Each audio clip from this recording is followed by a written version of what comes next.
பாத்தீங்களா? இந்த சப்தம பாவம் ஒன்றுக்கொன்று ஏழாவது பாவமாக வரும் சார். இதை நம்ம ஒரே பாவமா கருதணும், ரெண்டும் வெவ்வேறு பாவமா கருதாம ஒரே பாவமா கருதணும். ஓகேங்களா? இந்த 1 7 அப்படிங்கறத ஒரே பாவமா கருதணும்னா என்ன அர்த்தம்னா, உதாரணத்துக்கு இப்ப ரெண்டு பேனா வச்சுக்கோங்க. இத இந்த 2 பேனா ஒரே முள்ளுனா எப்படி இருக்கும்? புரியுதா பாருங்க. புரியலையா? என்ன சார்? இல்ல, எழுதுறது கஷ்டமா இருக்குல்ல. இது ஒரே, அதாவது இல்ல அதாவது இது கொஞ்சம் ஜோடின்னு பேரு சார். ஜோடினா பூட்டு சாவின்னு சொல்றோம் இல்லையா? அதே மாதிரி இந்த 1 7 2 8 3 9ங்கிறது ஜோடி பாவம் பேர். இது ஒரே பாவமா தான் கருதணும். உதாரணத்துக்கு எங்கேயாவது நீங்க கடைக்கு போகும்போது பூட்டு வாங்கிட்டு சாவி வேற கடை வாங்குவீங்களா? இல்ல, பூட்டு வைக்க சாவிகள் துறந்து விட்டன, ஒரு பூட்டு வாங்கினா இன்னொரு பூட்டு இலவசம் அப்படின்னா போய் வாங்குவோமா? என்ன சார்? செருப்பு வாங்கும்போது ஒரு செருப்பு வாங்குமா, 2 செருப்பு வாங்குமா சார்? ஆனா ஒரு செருப்பு தான் தொலைஞ்சு போச்சு. நமக்கு ஜோடியா தான் தருவாங்க கடையில், அப்படிதானே சார்? ஒன்னொன்னா தரமாட்டாங்களா? அந்த மாதிரிதான் இது 1 7ங்கிறது ஜோடி பாவம் பேர். இந்த பாவங்கள் வரும்போது இது எப்படிங்க 5வது வீட்டை கெடுக்கக்கூடியதுன்னு சொல்லியிருக்கோம். நம்ம 4 8 12 4வது வீடு வந்தால் 5வது வீடு கெட்டு போயிடும், 8 வந்தால் 5வது வீடு கெட்டு போயிடும், 12 வந்தால் 5வது வீடு கெட்டு போயிடும். அது 5வது வீட்டை கெடுக்கக்கூடியது 4 8 12. இது 3 வரணும்னு கட்டாயம் இல்லை. ஓகேங்களா? ஆனா இந்த 1 7ன்னு வந்தா இது கெடுக்கக்கூடியது 6 12 மட்டும்தான், வேற எதாலையும் கெடுக்க முடியாது. இந்த புரிதா பாருங்க சார். அதே மாதிரி 3 9ன்னு வந்தா அது கெடுக்கக்கூடியது 2 8 மட்டும்தான், வேற எதாலும் கெடுக்க முடியாது. புரிதா பாருங்க சார். அதே மாதிரி 5 11 கெடுக்கக்கூடிய எதுவா இருக்கும் சார்? 4 10. 2 8 கெடுக்கக்கூடியது அவ்வளவுதான், முடிஞ்சு போச்சு சார். இங்க எப்படி இந்த பாவத்துக்கு இந்த பாவம் கெடுதுன்னு சொல்றோமோ, அதே மாதிரி இதுக்கு இது முந்தின பாவம். ஆனா என்ன ஆப்ஷன்னா, 4 10ன்னு வந்தா 3 9 வரணும்.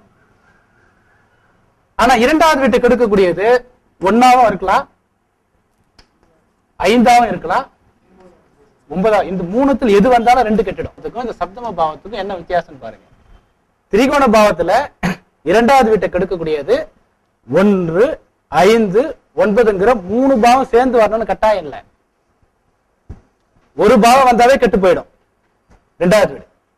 ஆனா இந்த 4 10ன்றது கெடுக்கிறதுக்கு 3 9 வந்தாதான் முடியும்.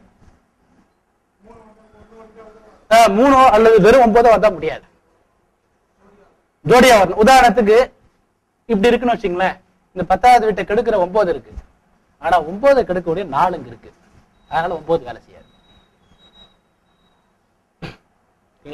இதே 3 இருக்குன்னு வச்சுங்களேன், 4க்கு 12. ஆனா இந்த 3வது வீட்டுக்கு 8வது வீடு 10வது வீடு இருக்கு, 3வது வீட்டை கெடுக்கக்கூடிய 10வது வீடு இங்க இருக்கு இல்லையா? அதனால இங்க 3 வேலை செய்யாது. 4 10ஓட சப்போர்ட்ல அப்படியே போயிடும். அதனால 3 9 வந்தாதான் இந்த 4 10 கெடுக்க முடியும். Okay sir. அதனால என்னன்னா, இந்த கான்செப்ட் இங்க எப்படி இதுக்கு முன்னாடி இருக்கிற பாவம் கெடுக்குதோ அதே மாதிரிதான். ஆனா இதுக்கு என்ன வித்தியாசம்னா, இங்க இந்த பாவத்துக்கு அந்த பாவத்துக்கு எக்ஸாக்ட் 12வது பாவம் தான் கெடுக்க முடியும். அதாவது 1 7 கெடுக்கக்கூடியது 6 12 மட்டும்தான். 4 10 2 8 இதை கெடுக்காது. ஓகேவா?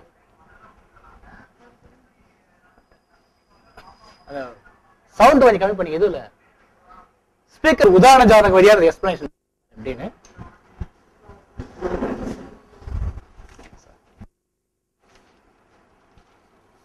ஒரு உதாரண ஜாதகத்தை வச்சு எப்படி பலன் சொல்றதுன்னு பார்ப்போம்.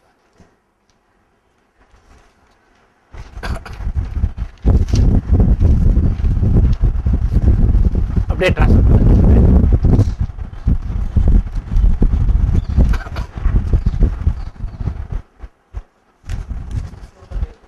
இன்னும் வேணுமா? இன்னும் 3 வேணுமா?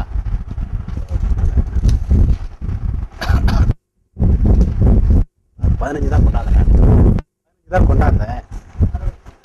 அட்ஜஸ்ட் பண்ணி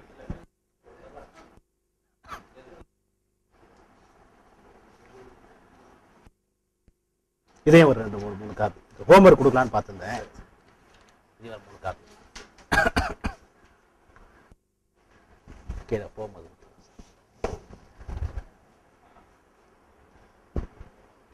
இப்போ இந்த ஜாதகத்தை போர்டில் எழுதிடுறேன். நம்ம போட்ட அதே ஜாதகம் தான் இருந்தாலும் நான் எழுதிடுறேன். உங்க நோட் புக்ல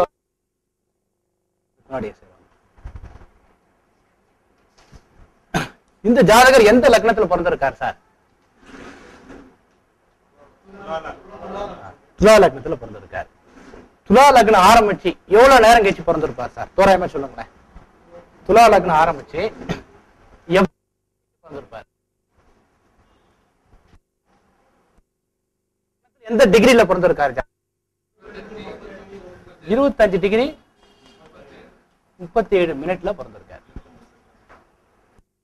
ஒரு செகண்ட். இப்ப நான் என்ன கேள்வி கேட்கிறேன்னா, துலா லக்னம் ஆரம்பிச்சு எவ்வளவு நேரம் கழிச்சு ஜாதகர் பிறந்திருப்பார்? தோராயமா சொன்னா பண்ண ரொம்ப அக்யூரேட்டா எனக்கு வேணாம். எனக்கு ஒரு 2 மணி நேரம் கழிச்சு பிறந்திருப்பாரா? 1.25 மணி நேரம். 25 × 4 25 × 4 100. ஒரு டிகிரிக்கு 4 நிமிஷம்னா 100 நிமிஷம் கழிச்சு பிறந்திருக்கேன்.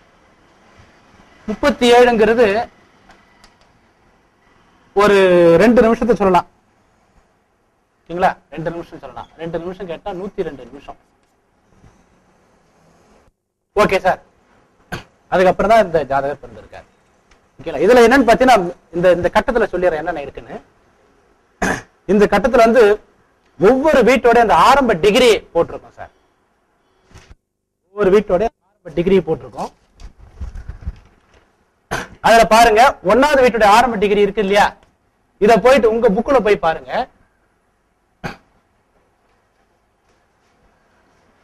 இதுல வந்து 3 செக்ஷன். 1வது வீடுன்னு போட்டு குரு, புதன், சனி இப்படி வரும் சார். அதாவது காலையில் நடத்தின கிளாஸ்ல நான் இது உப நட்சத்திரம். அதுக்கப்புறம் உப நட்சத்திரம் ஒண்ணு இருக்கு. அது எங்கன்னா இந்த புக்ல வந்து இந்த இடத்துல இருக்கு சார். இந்த புக்ல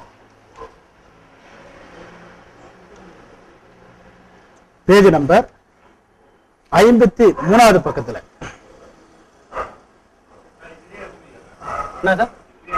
இல்ல அதுல இருக்கு. எப்படி வந்ததுன்னு சொல்றதுக்கு சார். அதாவது இந்த டிகிரி இருக்கு இல்லையா? அதாவது இதுல வந்து இந்த இடத்துல பாவ நிலைன்னு இருக்கு இல்லையா? அங்க இருக்கு. அது எப்படி வந்ததுன்றது புக்ல காமிக்கிறேன். புக்ல வந்து பேஜ் நம்பர் 53வது பக்கத்துல 2வது காலத்துல இது இருக்கு பாருங்க. இருக்கா சார்? இது வந்து முடிய, அதாவது இது வந்து சின்ன எழுத்துல, அதாவது 25 28 40 30 இருந்து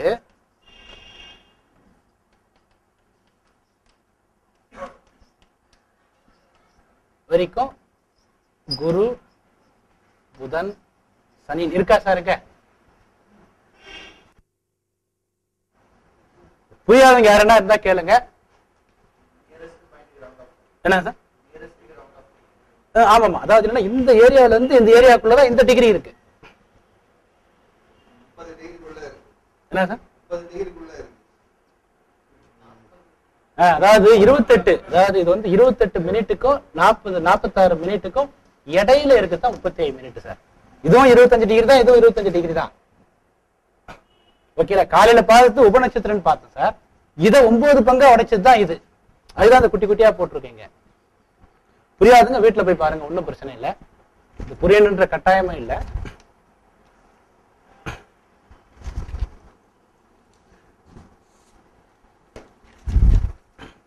ஓகே சார். இதுல வந்து 1வது வீட்டு உபநட்சத்திரம் வந்து இதை வந்து எழுதி போட்டுறேன் புக்ல. இதுல வந்து நீங்க நோட்லயும் இதே மாதிரி எழுதிடுங்க சார். அதே மாதிரி இங்க எப்படி இருக்கோ இதே மாதிரி உங்க நோட்ல வந்து ரைட் ஹேண்ட் சைடு மேலேயும் நான் சொல்றது புரியுதா பாருங்க சார். இந்த இது இருக்கு பாருங்க, இங்க இதுல இருக்கிற மாதிரியே பாவ நிலையையும் நிலையையும் பக்கத்து பக்கத்துல எழுதுற.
அதுக்கப்புறம் கிரகம்.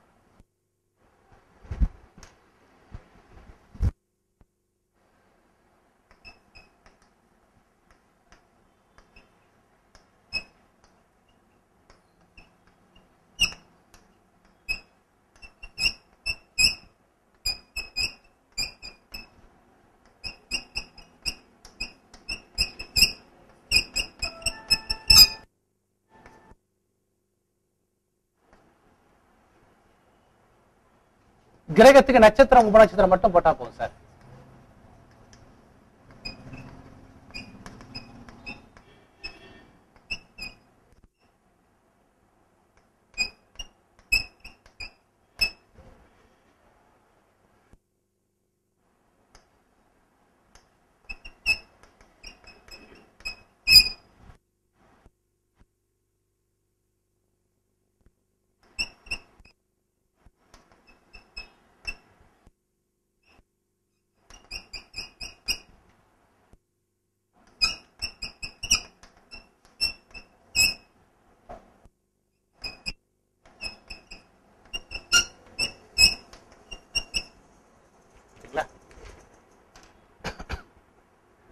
பக்கத்து எதிரிங்க சார். இப்ப நம்ம ஜாதகம் பார்க்கும்போது பார்க்க போறோம். இந்த ஏரியாவில் இருக்கு இல்லையா, அதாவது